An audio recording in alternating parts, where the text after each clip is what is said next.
Hello बच्चों, चलिए प्रश्न को देखते हैं। यदि वक्र x बराबर y की घात 2 एवं रेखा x बराबर 4 से घिरा हुआ क्षेत्रफल रेखा x बराबर a द्वारा दो बराबर भागों में विभाजित होता है तो a का मान ज्ञात कीजिए। तो यहाँ से हमारे पास क्या है, देखिए x बराबर y की घात 2 एवं रेखा x बराबर 4 से घिरा हुआ क्षेत्रफल रेखा x बराबर a द्वारा दो बराबर भागों में विभाजित होता है तो a का मान हमको ज्ञात करना है। क्या होगा, तो देखिए सबसे पहले हमने मुख्य अवधारणा लिखी।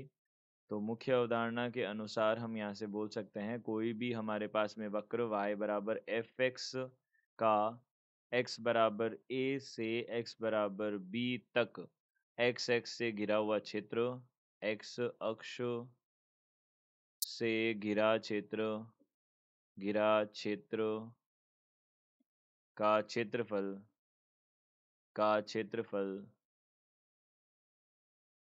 घिरे क्षेत्र का क्षेत्रफल हमारे पास क्या होगा, समाकलन a से b F x D x बनेगा। यह हम बोल सकते हैं। तो यहाँ से हमने सबसे पहले क्या किया, देखिए ग्राफ बना लिया। ग्राफ बना के हम इसको समझ लेते हैं कि इसमें करना क्या है। तो देखिए यहाँ से हमारे पास में एक्स एक्स हो गई है, यह वाई एक्स हो गई।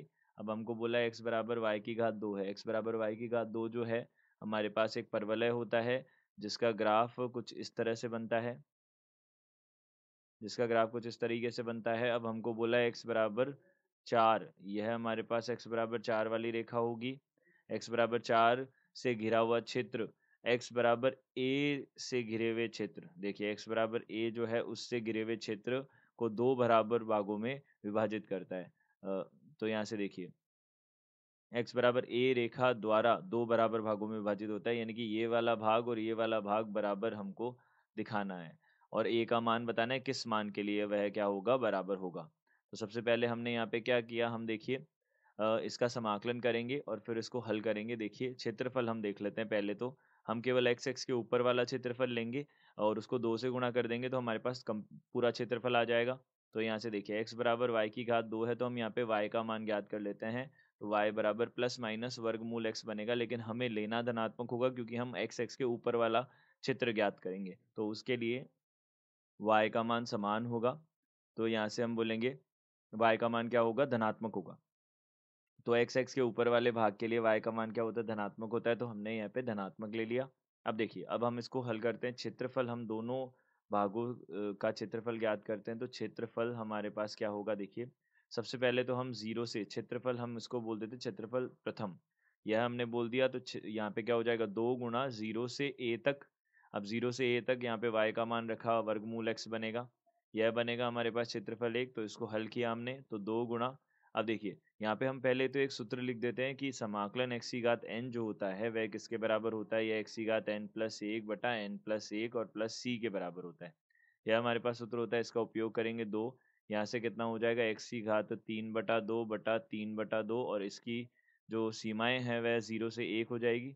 तो यहाँ से हमने लिखा 2, यहाँ से a की घात 3 बटा 2 और यहाँ पे 4 बटा 3 बना देंगे हम। देखिए, और निम्नतम सीमा 0 बनेगी तो यहाँ पे 0 आ जाएगा, यह क्षेत्रफल प्रथम आ जाएगा। अब यहाँ से हम बोल सकते हैं क्षेत्रफल जो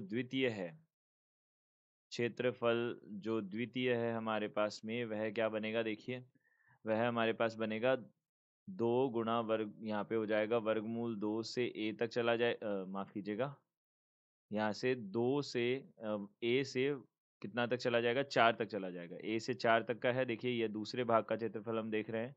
तो यहाँ से हमने इस भाग का क्षेत्रफल निकाला।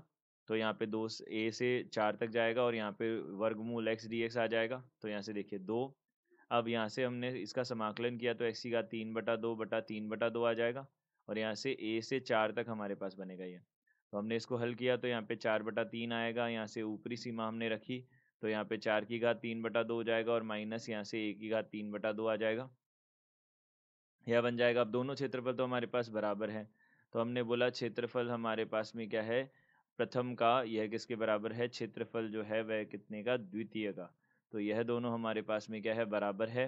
तो देखिए यहाँ से हमारे पास अगर ये दोनों बराबर है तो हम इनको बराबर कर सकते हैं। यहाँ पे कितना हो जाएगा, 4 बटा 3 एक की घात 3 बटा 2, 4 बटा 3 एक की घात 3 बटा 2, यहाँ से बराबर 4 बटा 3 4 की घात, यहाँ से 3 बटा 2 और माइनस ए की घात 3 बटा 2।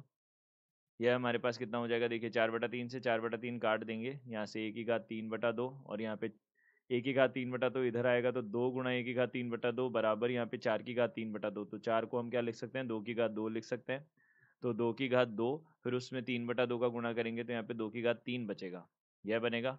अब देखिए हमने यहाँ पे इसको हल किया तो 1 की घात 3/2 बराबर, अब 2 की घात 2 बचेगा यानी कि यहाँ पे 2 की घात 2 बच जाएगा।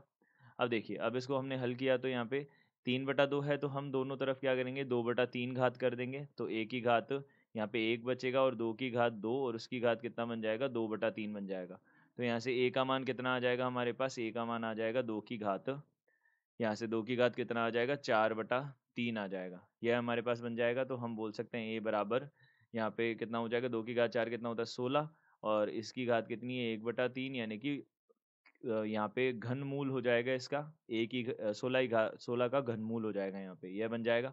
तो इसको हम लिख सकते हैं यहाँ पे, देखिए 3 तो हम बाहर ले सकते हैं।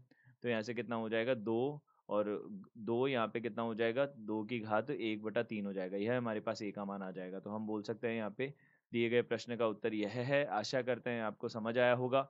धन्यवाद।